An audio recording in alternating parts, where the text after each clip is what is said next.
जय हिंद दोस्तों, नमस्कार। चलिए आज आपको बताते हैं जो है 1784 का पिट्स इंडिया एक्ट। ठीक, इसमें इसे द्वैध शासन प्रणाली भी बोलते हैं। चलिए देखते हैं 1784 का पिट्स इंडिया एक्ट।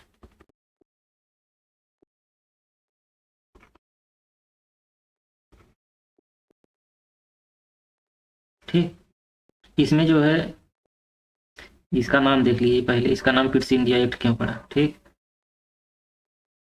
क्योंकि जो उस समय इंग्लैंड के प्रधानमंत्री विलियम पिट के नाम पर पड़ा। विलियम पिट, जो कि इंग्लैंड के पीएम थे। इंग्लैंड के पीएम कौन थे? विलियम पिट। और इन्हीं के नाम पर पिट्स इंडिया एक्ट पड़ा। इन्हीं के नाम पर जो पिट्स इंडिया एक्ट लाया गया था। तो इसका मुख्य उद्देश्य क्या था? मुख्य उद्देश्य पिट्स इंडिया एक्ट का मुख्य उद्देश्य यही था कि जो 1773 में ईस्ट इंडिया रेगुलेटिंग एक्ट जो 1773 में जो आया था, उनकी कमियों को दूर करने के लिए। ठीक,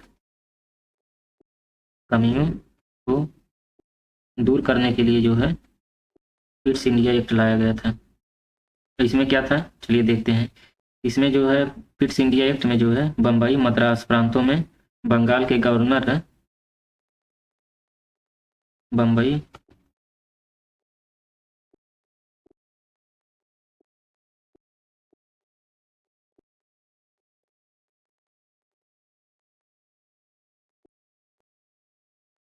बम्बई और मद्रास, ठीक, बम्बई और मद्रास, यहाँ जो है प्रांतों में बंगाल के गवर्नर जैसी व्यवस्था लागू।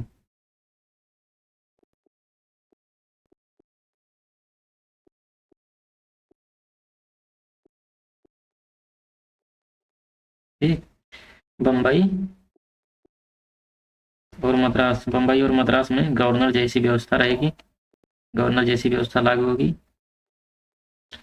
और प्रांतों में बंगाल के गवर्नर जनरल के अधीन रखा जाएगा। ठीक, इन दोनों प्रांतों के बंगाल के जनरल के अधीन, एक अधीन रखा जाएगा।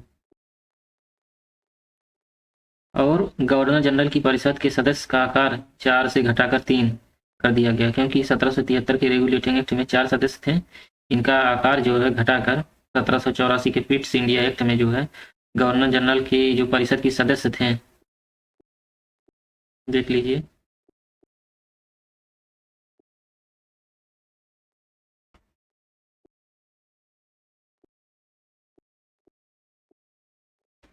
सदस्य संख्या जो है घटाकर 3 कर दिया गया। ठीक, मतलब 4 से घटाकर 3 कर दिया गया।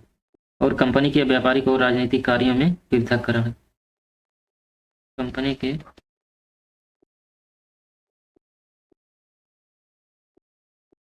व्यापारिक और राजनीतिक कार्यों को जो है पृथककृत किया गया, मतलब अलग अलग, अलग अलग। पहले तो 1773 के रेगुलेटिंग एक्ट में व्यापारिक और राजनीतिक कार्यों को एक ही में कंपनी करती थी, लेकिन 1784 के पिट्स इंडिया एक्ट में जो है व्यापारिक और राजनीतिक कार्यों को पृथककृत अलग अलग किया गया है। ठीक, और गवर्नर जनरल और सुप्रीम कोर्ट के संबंध में स्पष्ट क्षेत्राधिकार का वर्गीकरण किया गया कि जो है जो गवर्नर जनरल और सुप्रीम कोर्ट, मतलब दोनों का अलग अलग क्षेत्राधिकार, मतलब बांट दिया गया। मतलब न्यायपालिका, न्यायपालिका पृथक, कार्यपालिका, मतलब इसको जो है जैसे आर्टिकल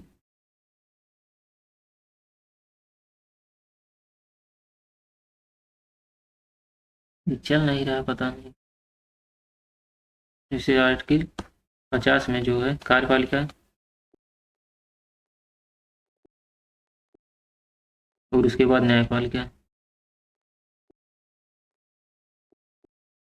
ठीक, इसको अलग अलग जो है पृथककृत किया गया। और कंपनी के व्यापारिक और राजनीतिक कार्यों को तो पृथककृत किया गया। उसके बाद जो है बोर्ड ऑफ कंट्रोल का गठन, बोर्ड ऑफ डायरेक्टर का गठन। ठीक, चलिए देखते हैं बोर्ड ऑफ कंट्रोल का गठन। बोर्ड ऑफ कंट्रोल और बोर्ड ऑफ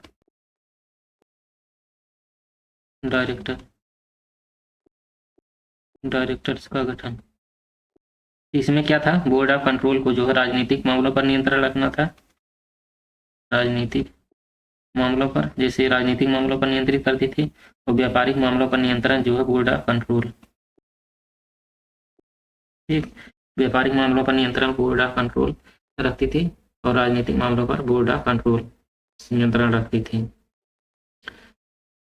और सबसे बड़ी विशेषता यह थी कि पहली बार कंपनी के अधीन क्षेत्र को ब्रिटिश आधिपत्य का क्षेत्र कहा गया। कहने का मतलब जो ईस्ट इंडिया कंपनी जो है, ठीक, ईस्ट इंडिया कंपनी के अधीन जो भी क्षेत्र था उसे जो है ब्रिटेन के आधिपत्य क्षेत्र कहा गया, मतलब उस पर जो है ब्रिटेन का अधिकार होगा।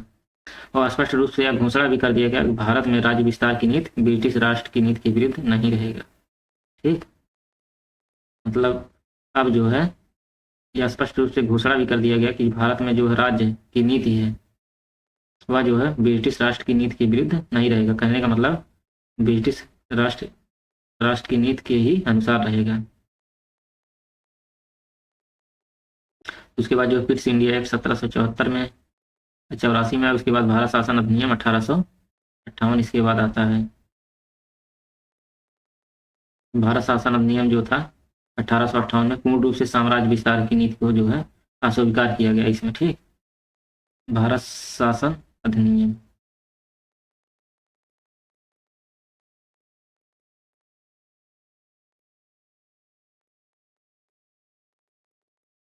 इसके बाद जो है 1813 का चार्टर एक्ट आ जाता है।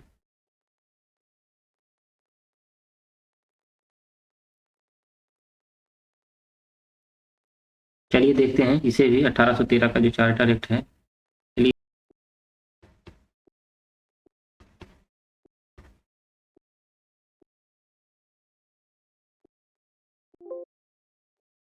1813 का चार्टर एक्ट। चलिए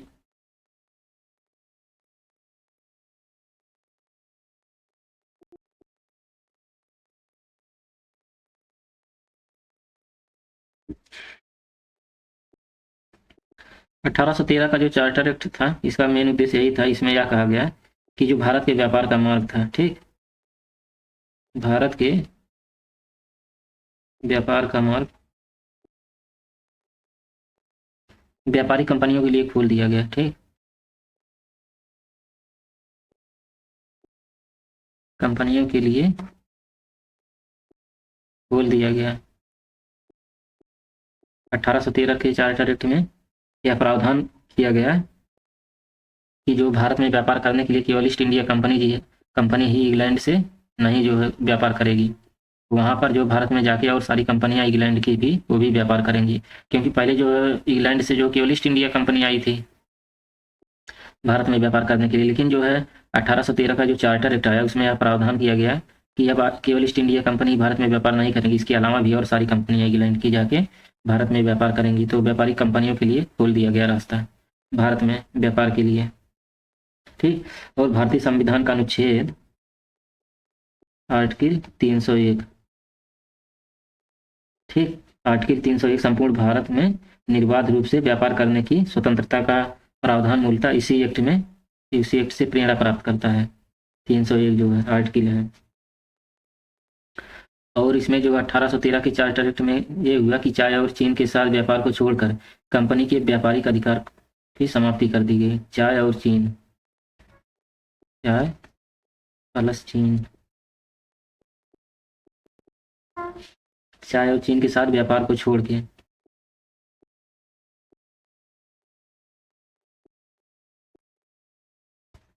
व्यापार को छोड़कर कंपनी के व्यापारिक अधिकार को समाप्त कर दिया गया है। मतलब ईस्ट इंडिया कंपनी व्यापारिक एकाधिकार खत्म। ठीक, और भारत में ईसाई धर्म का प्रचार करने की स्वतंत्रता। तो ईसाई धर्म का प्रचार करने की स्वतंत्रता जो है कब दी गई, 1813,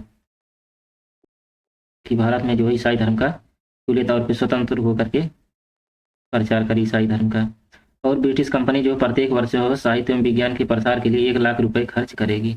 साहित्य साहित्य प्लस विज्ञान, ठीक, साहित्य और विज्ञान के प्रसार के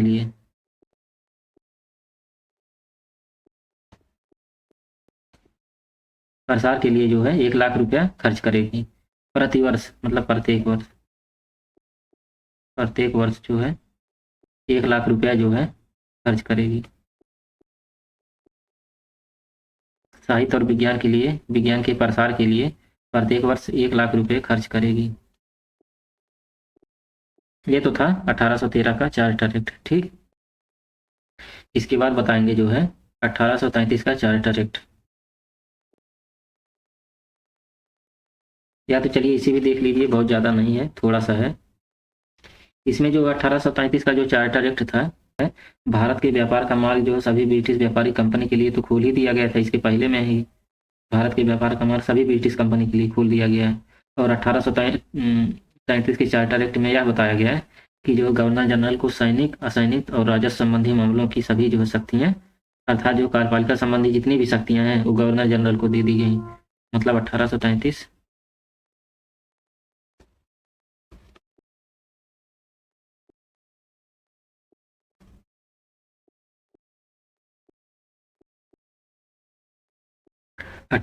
के चार्टर एक्ट में जो है कार्यपालिका संबंधी सभी शक्तियाँ, कार्यपालिका संबंधी सभी शक्तियाँ, ठीक, कार्यपालिका संबंधी सभी शक्तियाँ जो है गवर्नर जनरल को दे दी गई। गवर्नर जनरल को दे दी गई कार्यपालिका संबंधी जितनी भी शक्तियाँ थी, जैसे इसमें सैनिक, असैनिक, राजस्व संबंधी मामले सभी शक्तियाँ गवर्नर जनरल को दे दी गई। और बंगाल के गवर्नर जनरल को भारत का गवर्नर जनरल बना दिया गया, ठीक। इसके पहले जो है जो बंगाल का गवर्नर जनरल था, जो बंगाल का गवर्नर जनरल था, इसको जो है भारत का गवर्नर जनरल बना दिया गया, ठीक। 1833 के चार्टर एक्ट के तहत। और गवर्नर, इसमें जो विलियम बेंटिंक जो है भारत के प्रथम गवर्नर जनरल बने। तो भारत के प्रथम गवर्नर जनरल यहीं पे देखिए, विलियम बेंटिंक।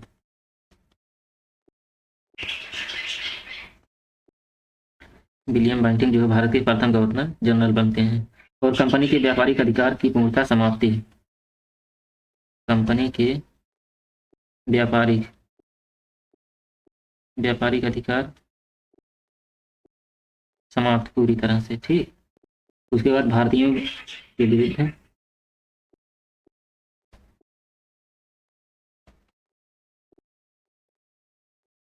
के विरुद्ध जैसे धर्म हो गया, धर्म, जाति, वंश इत्यादि रंग के आधार पर भेदभाव को समाप्त करने का प्रावधान। मतलब इसके पहले रंग, रूप, जात के आधार पर जो है भेदभाव ये सब करते थे, लेकिन इन सबको जो है समाप्त करने का प्रावधान। धर्म, वंश, जाति, धर्म, वंश, जाति,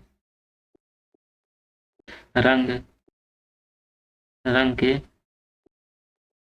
आधार पर समाप्ति, भेदभाव और प्रशासनिक मामलों में केंद्रीकरण किया गया है। किस एक्ट में? 1833 के चार्टर एक्ट में, ठीक। चलिए दोस्तों, 1833 का चार्टर एक्ट जो है यहाँ तक अच्छे से बता दिए। इसके बाद जो है 1853 का चार्टर एक्ट बताएंगे अच्छे से। चलिए दोस्तों, यहीं की सेवा समाप्त करते हैं। तब तक के लिए धन्यवाद, नमस्कार।